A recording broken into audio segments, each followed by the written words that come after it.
તો પુરુષોત્તમ રૂપાલા નિવેદન સામે ક્ષત્રિય સમાજમાં રોષ છે। રાજકોટમાં પદ્મિની બા વાળાની આગેવાની હેઠળ બેઠકનું આયોજન। આગામી દિવસોમાં મહાસંમેલન યોજવા તૈયારી। રૂપાલાની ટિકિટ રદ કરવાની માંગ હવે ઉગ્ર બની છે। તમામ ક્ષત્રિય સંગઠનો એક થઈને વિરોધ નોંધાવશે। મયુર અમારી સાથે જોડાઈ ગયા છે। મયુર, ગઈકાલે આમ તો પ્રેસ કોન્ફરન્સ કરીને પુરુષોત્તમ રૂપાલાએ જેવું કહ્યું કે મારા તરફથી આખો મુદ્દો આ વિવાદનો અંત આવી ગયો છે, હવે રોષ વધુ જોવા મળી રહ્યો છે, ત્યારે શું વધુ વિગતો આજે કઈ રીતે વિરોધ કરવામાં આવશે?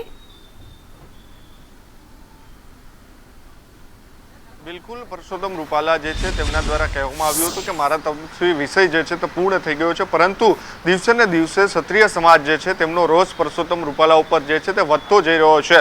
આપ જે પ્રકારે દ્રશ્યો જોયા હતા, ગઈકાલે પણ જે આંતરરાષ્ટ્રીય ક્ષત્રિય સમાજના પ્રમુખ પીટી જાડેજા છે તેમના દ્વારા પણ પ્રેસ કોન્ફરન્સ કરવામાં આવી હતી। યુવરાજસિંહ તેમજ પદ્મિનીબા વાળા જે છે અલગ અલગ જે ક્ષત્રિય સંગઠનો સાથે જોડાયેલા છે તમામ સંગઠનો એક થઈ રહ્યા છે અને આગામી 7 તારીખે મહાસંમેલન યોજી અને પરસોત્તમ રૂપાલા સામે વિરોધ નોંધાવે તેવી પણ જાહેરાત જે છે તે કરવામાં આવી છે। ઉલ્લેખનીય છે કે જે પ્રકારે એક જ માંગ ક્ષત્રિય સમાજ જે છે તે કરી રહ્યો છે કે પરસોત્તમ રૂપાલાની ટિકિટ જે છે તે રદ કરવામાં આવે અને એને રાજકોટ નહીં પરંતુ ક્યાંયથી પણ ટિકિટ ના આપવામાં આવે તેવી માંગ ક્ષત્રિય સમાજ જે છે તે કરી રહ્યો છે। કારણ કે રૂખી સમાજના કાર્યક્રમમાં પરસોત્તમ રૂપાલા જે છે તેમને ક્ષત્રિય સમાજની રોટી અને બેટીની વાત કરી અને એક વિવાદ જે છે તે છંછેડ્યો છે। ત્યારથી આ વિવાદ જે છે તે વિવાદના પર્યાય બન્યા છે। પરસોત્તમ રૂપાલા અને ક્ષત્રિય સમાજ જે છે તે દિવસે ને દિવસે તેમની નારાજગી જે છે તે દર્શાવી રહ્યું છે અને અલગ અલગ કાર્યક્રમો માત્ર રાજકોટ નહીં, ભાવનગર હોય, અમદાવાદ હોય, ગાંધીનગર હોય, સોમનાથ હોય, તમામ જગ્યાએ આપી રહ્યા છે। પુતળા દહનના કાર્યક્રમો થઈ રહ્યા છે। અલગ અલગ જગ્યાએ તેમનો વિરોધ જે છે તે